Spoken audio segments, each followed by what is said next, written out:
My name is Drew Stroshine. I'm the equipment manager for the Hamilton Tire Cats, and this is my office.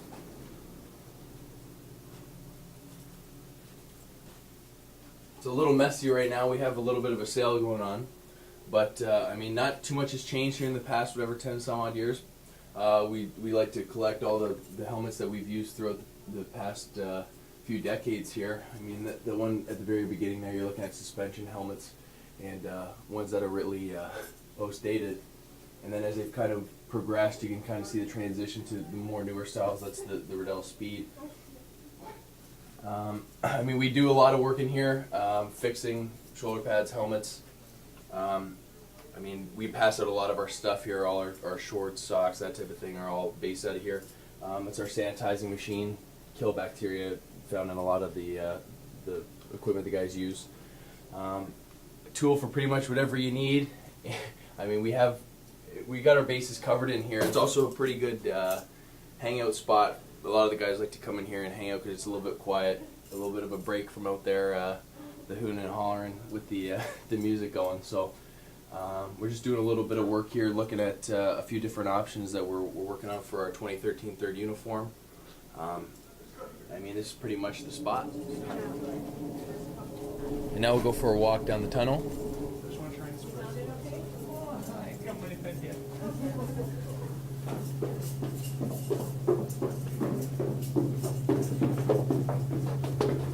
On game days, we'll go down here, up the stairs, and right out onto the field. This one's all about our owner. So Bob Young, his brother Mike, is the reason why I actually purchased the team. And Mike died of cancer when he was young. So that's basically the whole idea behind our owner owning this team and having some sort of attachment to it. This is our training room here. And then they'll do treatments all in here, hot tub, everything that they basically need to do. You usually see the offensive linemen splashing around a little bit in there. Then up this way, actually kind of suits it too because there's pizza in here already, but this is our lounge, so the guys will get served their breakfast and everything here every morning. And then as we move up along here, the past few years they've kind of changed this over. We used to have all our coaches' offices in here. It doesn't look like it right now because it's off season, but these are normally all meeting rooms. So they've all got their, like this will be normally quarterbacks and running backs and all that. And then our receivers are usually in here, being off season and all. And then this is our coaches' locker room as well too. So this hasn't changed very much. I mean, they've basically put these in, but this has been identical in the past, 30, 40 years, so there's not much change in this building. And then up front, further here.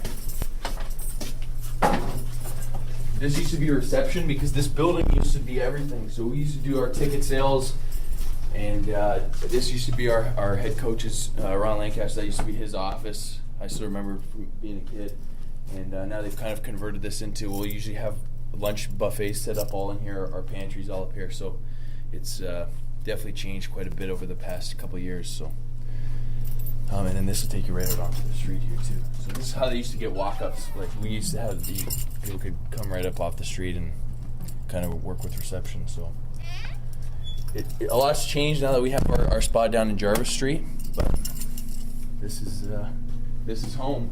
So.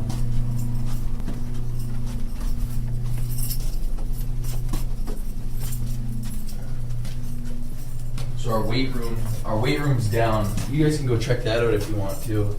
It's kind of like, it basically sums up how we kind of operate because it's kind of bare bones. It's just enough to get by, and but it kind of has that character of it of actually doing some hard work. So I'll bring it down here.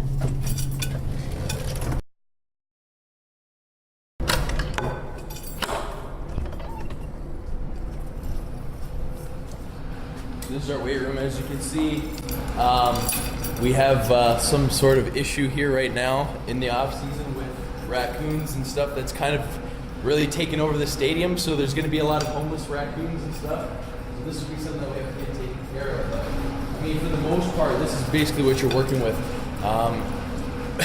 most places have fancy mirrors and good sound systems. We got basic boom boxes and quotes that everybody just writes on there to kind of get on there. So that's one thing our strength and conditioning coach started this year, just to try and build a little bit more camaraderie amongst the guys. But yeah, we've added a few new machines, but a lot of this stuff's been in. This is the same stuff that's been in here for a really long time. So it's where you come to get big.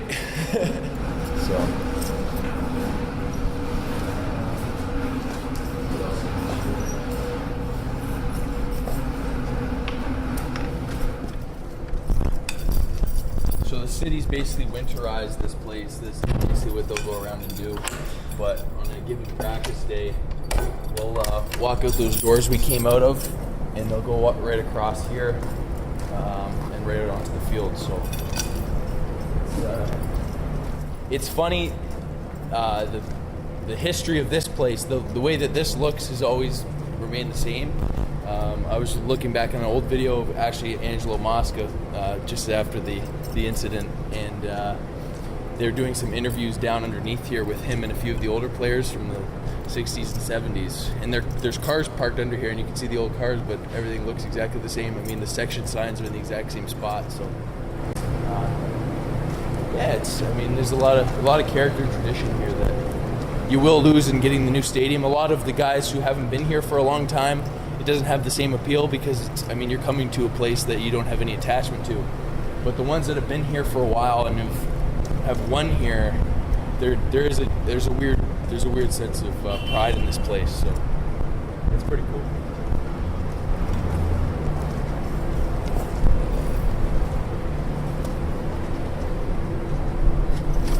Thanks for checking it out, and we'll talk to you soon.